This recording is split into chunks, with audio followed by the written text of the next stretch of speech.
Olá, bem-vindos a mais um programa A Arte da Guerra. Para desta vez começarmos por pedir ao embaixador Seixas da Costa, que como sempre está connosco, para nos falar um pouco da atualidade política nos Estados Unidos, marcada por uma série de acontecimentos, desde logo o discurso da nação de Joe Biden, onde aparentemente o Presidente da República, o Presidente da Federação, quis manter bem desperta a possibilidade de concorrer às eleições de 2024, numa altura em que sabemos que os dados das sondagens não lhe são muito favoráveis, mas também numa altura em que a semana ficou marcada pela questão dos balões espiões da China, que alguns terão confundido com naves extraterrestres, um assunto aparentemente muito caro aos norte-americanos, e também a semana também ficou marcada pela presença de Lula da Silva nos Estados Unidos. Quer-nos falar um pouco destes temas, embaixador? Com todo o gosto. Joe Biden, as coisas não têm corrido mal para Joe Biden. Convém dizer isto desde o princípio.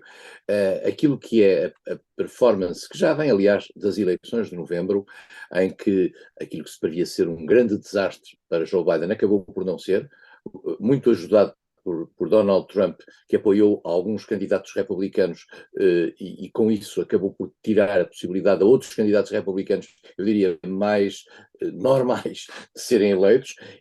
Portanto, o Partido Democrata não saiu mal, Joe Biden não saiu mal, e além disso, em matéria de política económica, que é o que interessa para os Estados Unidos, e já falaremos disso, as coisas não têm corrido mal.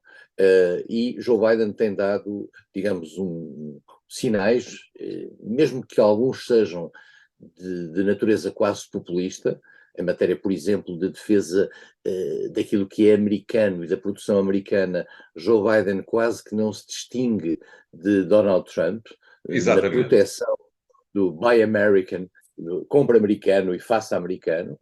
Joe Biden deu um conjunto de sinais de que está a proteger o país. Mas o presidente americano é eleito para proteger os americanos, não é eleito para nos proteger a nós, embora às vezes nos proteja também.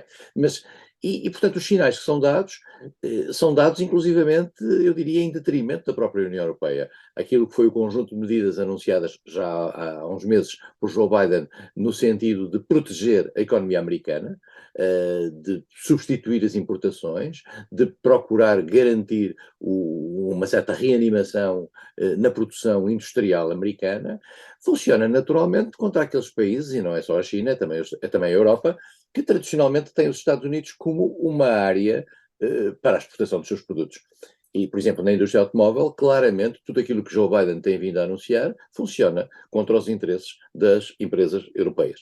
E de tal maneira, isso foi assim, que a própria Comissão Europeia começou também a criar um conjunto de medidas de certa maneira, marcadas por algum protecionismo, por algum nacionalismo, se é possível utilizar a expressão no quadro da União Europeia, de proteção daquilo que é europeu. Dir-se-á, mas enfim, é o normal, cada um defenda aquilo que é seu. É e não é, isto é, nós partimos de um tempo em que parecia que a globalização e a abertura dos mercados era a solução para tudo, para estarmos agora numa espécie de retração relativamente a esse movimento. Retração é que, no fundo, funciona contra o aumento do comércio internacional e funciona contra a globalização. E, portanto, estamos numa fase que alguns chamam de desglobalização. E Joe Biden, nessa matéria, protege os interesses americanos, a Europa protegerá os seus. Joe Biden, como disse, não tem tido uma má performance, as sondagens internas não lhe são más. Isso terá levado o presidente americano a dar sinais neste discurso ao Estado da Nação, que é um discurso completamente voltado para dentro. As referências exteriores à China e mesmo à Europa são perfeitamente, e à questão da Ucrânia, são perfeitamente marginais. Joe Biden faz um discurso para dentro, faz um discurso para convencer os americanos. E nesse discurso, como o António bem notou, não há nenhum sinal de que Joe Biden não esteja disponível para ser candidato daqui a 2 anos. Se nós podemos perguntar se a idade de Joe Biden não recomendaria talvez alguma prudência. Pois, mas como me lembrava ontem um amigo americano com quem eu falava, Bernie Sanders, que continua a ser a figura da ala esquerda dos democratas na debate, é mais velho que Joe Biden. E, portanto, neste momento o tempo está para os mais velhos, o que, aliás, no meu caso pessoal, significa algo positivo. E, portanto, o Joe Biden está a apontar para aí, não aparece, como aliás é perfeitamente normal, nenhuma figura no campo democrático que lhe possa suceder. Já se percebeu que Kamala Harris não tem a mais pequena possibilidade de arrastar atrás de si o campo democrático e, portanto, a única solução seria Joe Biden, no final, quase em cima da hora, dizer não, eu afinal não posso, e se calhar alguém deveria concorrer para estar mais vivo, digamos, nos próximos tempos. Alguns dizem Joe Biden não faz isto já, porque senão ficaria uma espécie de lame duck, como se chamam os americanos, com um pato metido na lama, isto é, sem funcionalidade nenhuma. Outros dizem que se calhar Joe Biden devia fazer isso agora, porque pode dizer eu agora vou estar até ao fim do mandato a fazer o que devo fazer, sem me preocupar com a reeleição, e logo se verá quem é que virá. Não sei. A questão é que também tem a ver com o outro lado, isto é, quem é que aparece do lado republicano e se uma espécie de vazio criado por Joe Biden agora, relativamente à sua própria recandidatura, não criaria uma possibilidade aos democratas, aos republicanos, de apresentarem já alguém. E, de alguma maneira, fragiliza também, peço desculpa por interromper, de alguma forma, essa indefinição de Joe Biden acaba por fragilizar o seu próprio partido, uma vez que, na eventualidade de alguém ter que o substituir, como candidato à presidência da Federação, pode vir a ter muito pouco tempo para dar a conhecer e para passar a sua mensagem. E se o candidato republicano for forte, e portanto há três candidatos republicanos praticamente, que é, no fundo continua a ser Donald Trump, continua a ser DeSantis, o candidato da Flórida, e Nikki Haley, que agora aparece com muita força, que era a antiga embaixadora nomeada por Trump para as Nações Unidas. E também Pence, o vice-presidente de Trump, que também já anunciou a sua candidatura. Veremos o que é que isto dá. Trump, no plano internacional, não deu estas 2 semanas, grandes sinais, além do apoio normal à situação da Ucrânia, e manifestamente, claramente, os americanos apostam no rearmamento, na manutenção do armamento à Ucrânia, embora passem sinais de que é a Europa que tem que fazer um esforço bastante sobre isso. Recebeu Lula da Silva, e esse ponto é importante. Lula da Silva está numa fase, digamos, de reganhar algum estatuto internacional. Estamos a falar do Lula 3, houve o Lula 1, houve o Lula 2, este é o Lula 3, e o grande problema que se punha ali era na relação com os americanos. Vamos ser claros, estando a Europa no estado em que está, a relação do Lula com a Europa é importante, mas o que é importante é a relação do Lula com os Estados Unidos. E Lula nos Estados Unidos disse aquilo que era óbvio relativamente à questão da Amazónia, à questão climática, em que há uma grande perspectiva positiva relativamente a Lula, no sentido de reverter aquilo que era a atitude tida por irresponsável por parte de Bolsonaro relativamente a estas questões climáticas e amazónicas, etc. Mas Lula teve aí um terreno onde se move com alguma dificuldade, que é a questão da Ucrânia. E Lula disse que era preciso fazer uma coligação de países neutrais que pudesse fazer a negociação com a Ucrânia. Isto entrou por um ouvido de Joe Biden, saiu pelo outro. Não é uma questão que os americanos estejam dispostos a analisar por essa via. Esta semana também é marcada nos Estados Unidos por duas coisas. Em primeiro lugar, um famoso balão chinês que apareceu sobre os Estados Unidos e que os americanos decidiram abater a partir de uma certa altura. Estamos a falar de um balão, não é? A gente pensa num balãozinho. Não, o balão tem 60 metros de altura. E a parte de baixo do balão, a estrutura, digamos, os mecanismos, tem o tamanho de 2 autocarros. Bom, esse balão andou pelos Estados Unidos, os chineses dizem que era um balão meteorológico, os americanos dizem que era um balão para espionagem, e decidiram abater o balão e agora estão a analisar o balão. Os chineses ficaram furiosos e anunciaram que também têm balões americanos lá. Os americanos dizem que não houve balões, que não há balões sobre a China, e portanto andamos no balão gate neste momento nos Estados Unidos. Por outro lado, apareceram, e isso deu agora um alento magnífico àqueles que são adeptos das teorias das conspirações e da visita dos marcianos, apareceram outros objetos que os Estados Unidos decidiram abater, objetos voadores, alguns a 12 mil metros de altura. 12 mil metros é o que anda normalmente um avião, mas outros a 6 mil metros de altura. E os Estados Unidos dizem que abateram isto porque isso, aliás, causava potenciais problemas à própria circulação aérea. E esses e não conta um rato daquilo que eles abateram, o que dá para as teorias da conspiração uma coisa magnífica. Estamos com discos voadores e coisas do género. Portanto, estamos aqui para saber o que é isto. São aviões de espiões, se quisermos podemos falar sobre Marte e outras coisas que tais, mas a especialidade deste programa é questões internacionais e não interplanetárias. Podemos criar um destes dias um programa especial sobre isso, mas para isso teremos que estudar o assunto em detalhe. E, portanto, estamos aqui numa zona complicada, mas que é uma zona, como o António também intuiu, que é muito ligada a uma certa memória americana, os OVNIs, digamos, o Triângulo das Bermudas. Há aqui um conjunto de coisas que faz parte um bocadinho da mitologia da americana e que, de certa maneira, e aí isso é mais a sério, se prende também com uma certa preocupação americana relativamente à sua segurança, à segurança com o país. E é evidente que uma coisa que anda lá por cima tem que ser atirada abaixo porque os americanos acham que é um risco para a sua segurança. E é normal, num país, nós faríamos a mesma coisa se tivéssemos aviões para atirar essas coisas abaixo. Não temos, ou temos poucos, ou os que temos se calhar não estão a funcionar. E, portanto, digamos, os americanos estão preocupados com isso. Vamos ver o que é que isto dá, mas, portanto, entramos aqui num terreno já mais complicado. Mas, como digo, Joe Biden dá sinais de continuar, para utilizar uma expressão americana, business as usual, como se o negócio continuasse na mesma, e avança para as eleições de 92, qual Matusalém. Exato. Para uma resposta rápida, embaixador, Lula da Silva já saiu dos Estados Unidos e no próximo mês vai até à China. De alguma maneira é para deixar claro ao mundo que não foi a Washington para prestar nenhum tipo de vassalagem. Não, Lula da Silva, eu acho que o Brasil nessa matéria é muito claro. O Lula da Silva, a política externa brasileira é dirigida por um senhor chamado Celso Amorim, que já foi ministro dos Negócios Estrangeiros de Lula, foi ministro da Defesa de Dilma Rousseff e que agora, digamos, é a figura tutelar da política externa brasileira. Convém estarmos atentos em relação a isso. Celso Amorim é uma figura que tem uma leitura do Brasil, de que aliás imbuiu todo o serviço diplomático brasileiro, que é uma leitura de um player a nível global.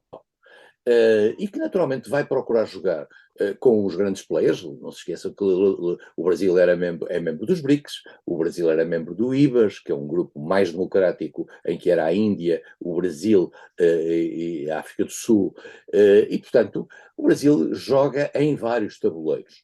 E considera-se sempre, esta é uma leitura muito brasileira, considera-se sempre que está a jogar ao nível mais elevado. E a China é, neste momento, um parceiro absolutamente incontornável, tendo em atenção o papel que até pode ter junto da Rússia, a conflitualidade que mantém cada vez mais evidente com os Estados Unidos. E, portanto, estamos aqui num ano em que o Brasil quer jogar alto. E Lula sabe que é na área externa onde tem um valor acrescentado extraordinário, tendo em conta que quando saiu do governo em 2010, tinha um prestígio internacional altíssimo, precisamente devido à sua própria relevância externa. Tem muitos problemas internos, é verdade, mas no Brasil, contrariamente aos Estados Unidos, a dinâmica externa e o prestígio externo funcionam em favor da força do presidente no plano interno. Nos Estados Unidos, ninguém se preocupa minimamente com a questão externa, a não ser quando ela implica sobre o funcionamento da economia interna. Claro. No Brasil, não. No Brasil, o orgulho do país, da ação internacional do país e da aceitação internacional do país é algo muito importante para os brasileiros e, portanto, Lula está a jogar bem. Obrigado, embaixador. Vamos fazer aqui o primeiro intervalo do programa de hoje. Voltamos já de seguida. Até lá.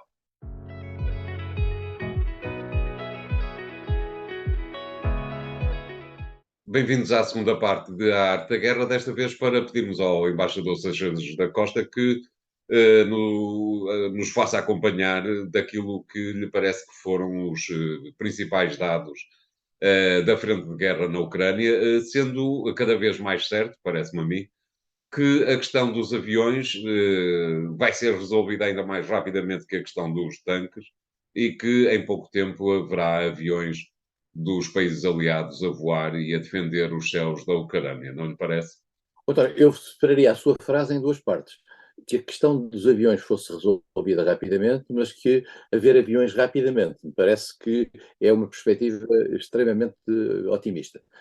O que parece claro, e julgo que falámos aqui na última vez, é que os aliados decidiram reforçar militarmente a Ucrânia. Ponto. E, portanto, puseram de parte neste momento qualquer cenário que não fosse isso. E estão dispostos a correr, eu diria, o risco da Rússia ter uma reação desproporcional. Este parece ser a leitura ocidental. Eu, quando digo ocidental, digo Estados Unidos, porque o resto é conversa.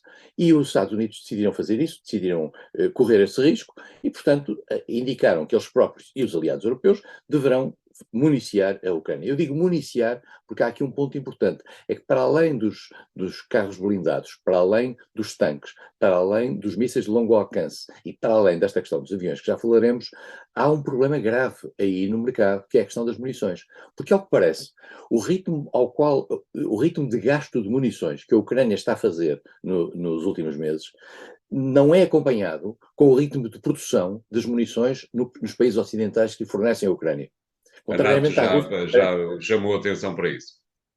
já chamou a atenção para isso. Contrariamente à Rússia, onde parece que o armamento, sendo embora pior, de pior qualidade, está a ser municiado de forma regular.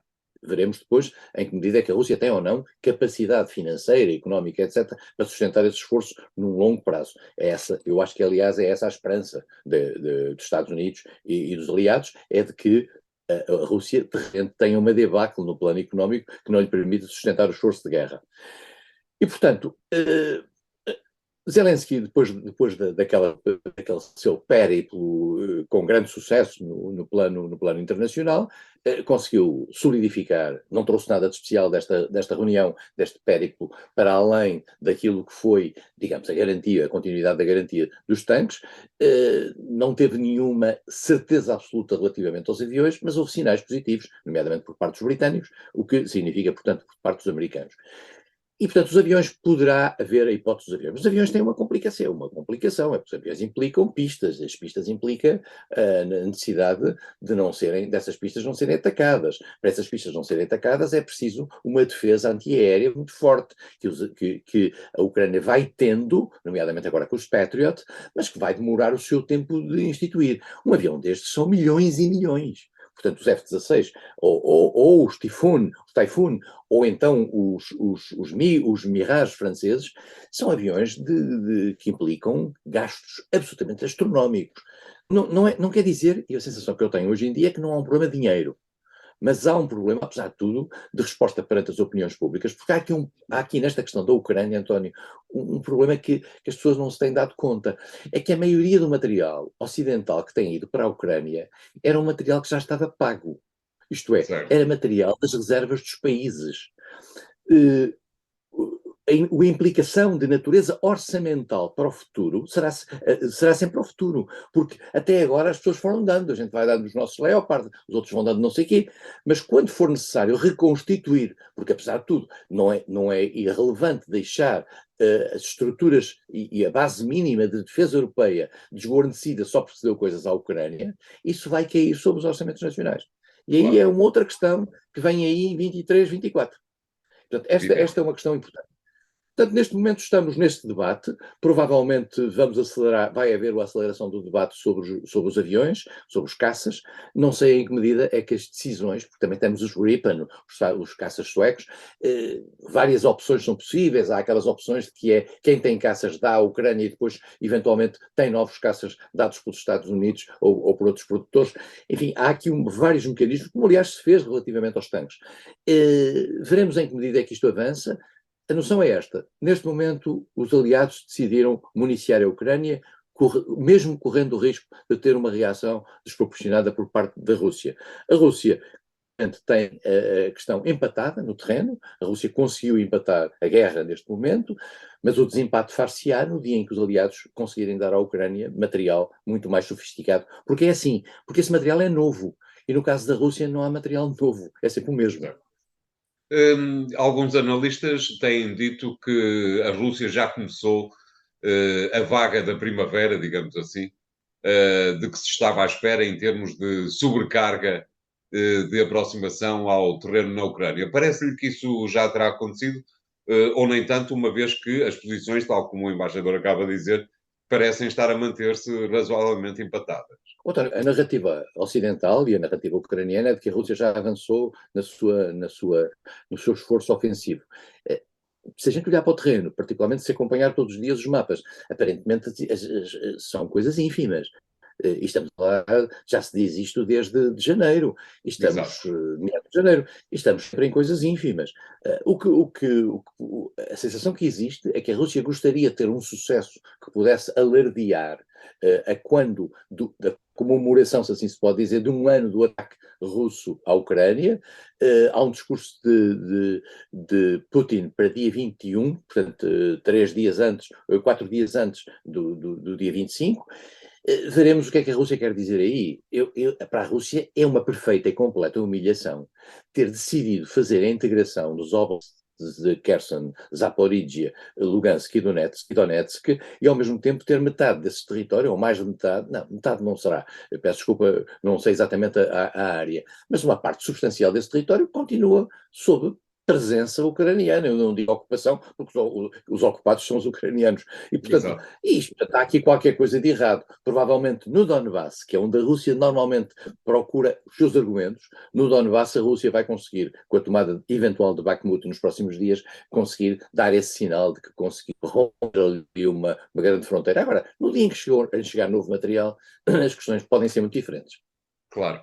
Muito bem, obrigado. Vamos fazer aqui o segundo intervalo do programa de hoje. Voltamos já de seguida com o terceiro tema. Até lá.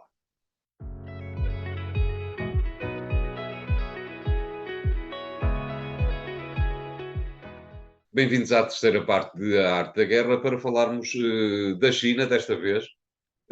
Já abordámos um pouco a questão da China quando o embaixador falou da próxima viagem de Lula da Silva à China, mas antes da viagem de Lula da Silva à China, exatamente neste instante, uma enorme delegação e muito importante, nomeadamente porque vão 6 ministros, o presidente do Banco Central e uma série de outros altos funcionários do governo iraniano. O Irão está na China.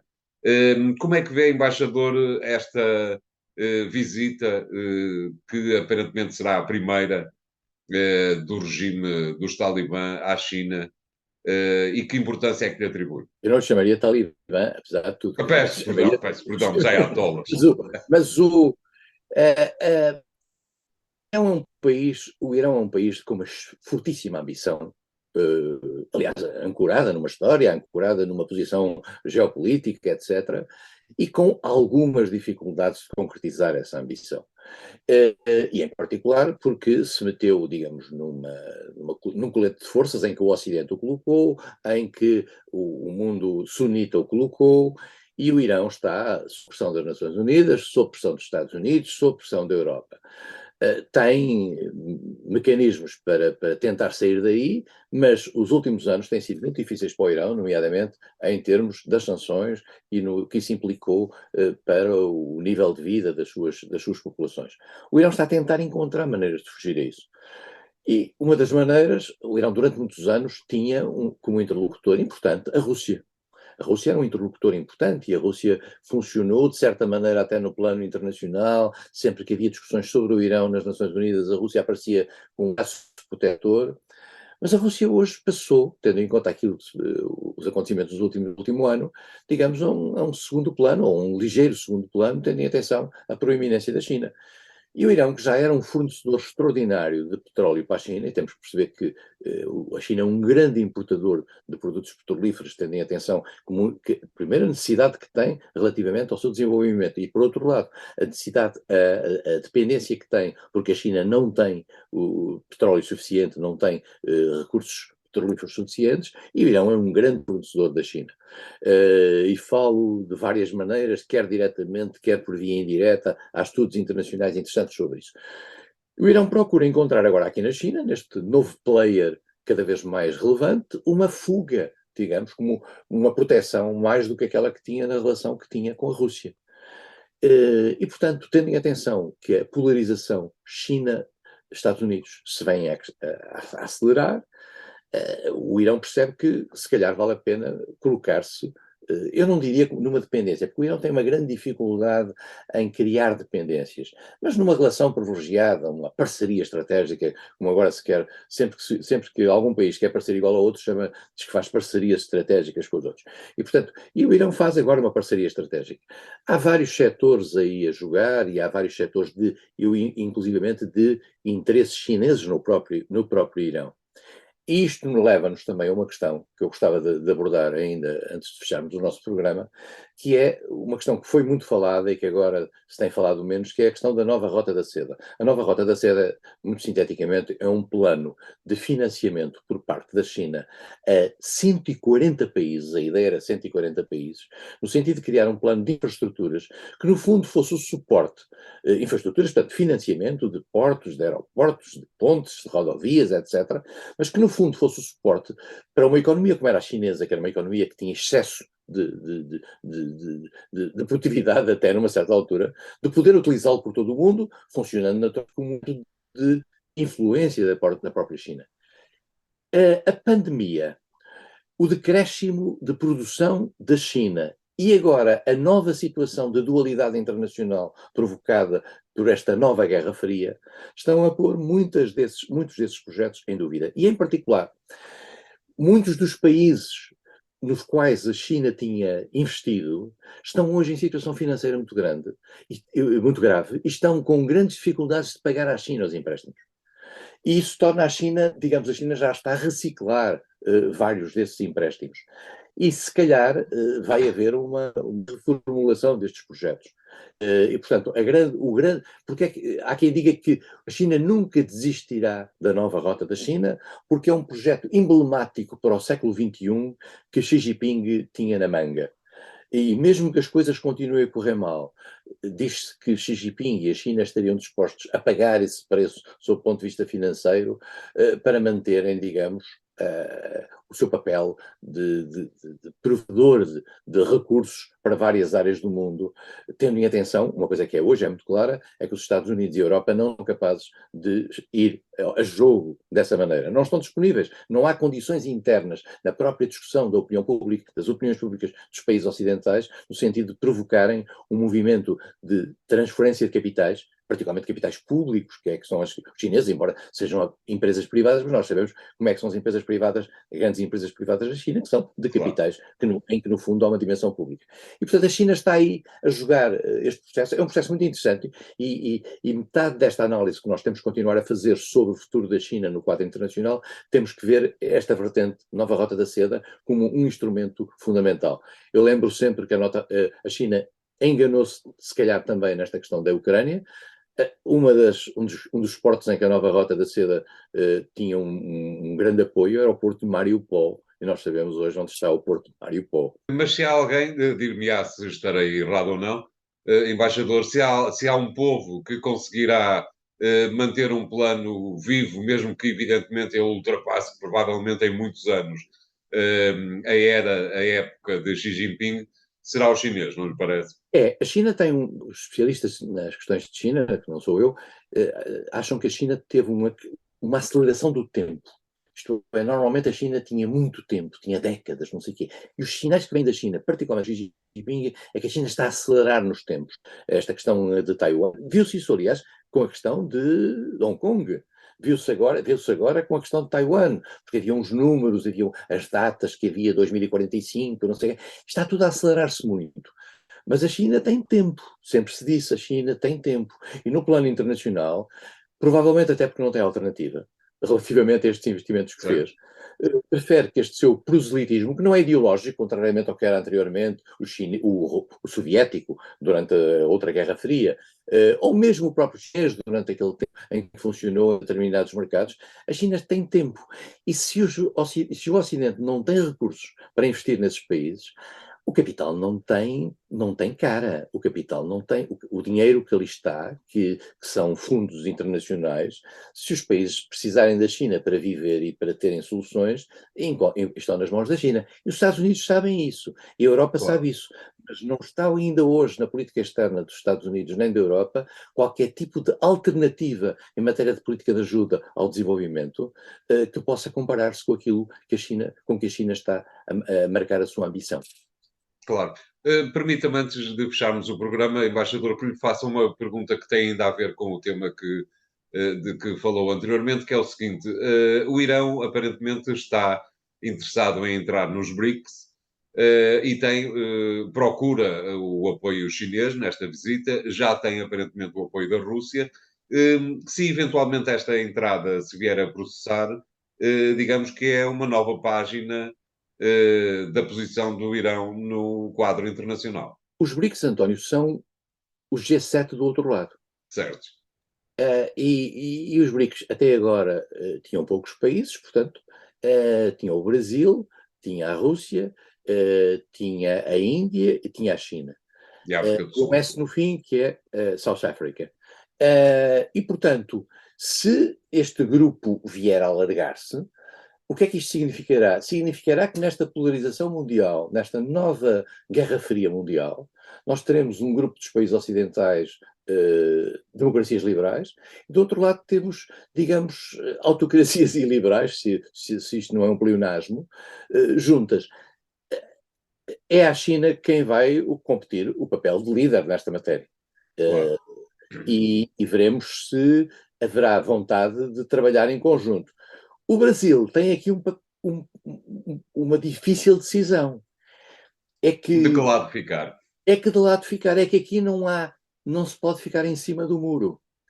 E isso é muito complicado, vai ser muito complicado para o Brasil, porque o Brasil, particularmente com as suas ambições para o Conselho de Segurança, etc., porque o Brasil quer ser, durante muito tempo, o norte do sul e, de certa maneira, tem vindo a manter-se como o sul do norte. Certo. E, portanto, não sei em que medida é que o Brasil conseguirá esta ambiguidade e gerir esta ambiguidade de maneira a que os americanos e os europeus não se irritem. Exatamente. Muito bem, obrigado, embaixador. O programa de hoje fica por aqui. Continua a acompanhar-nos no podcast do programa e nos sites do Jornal Económico. Até para a semana.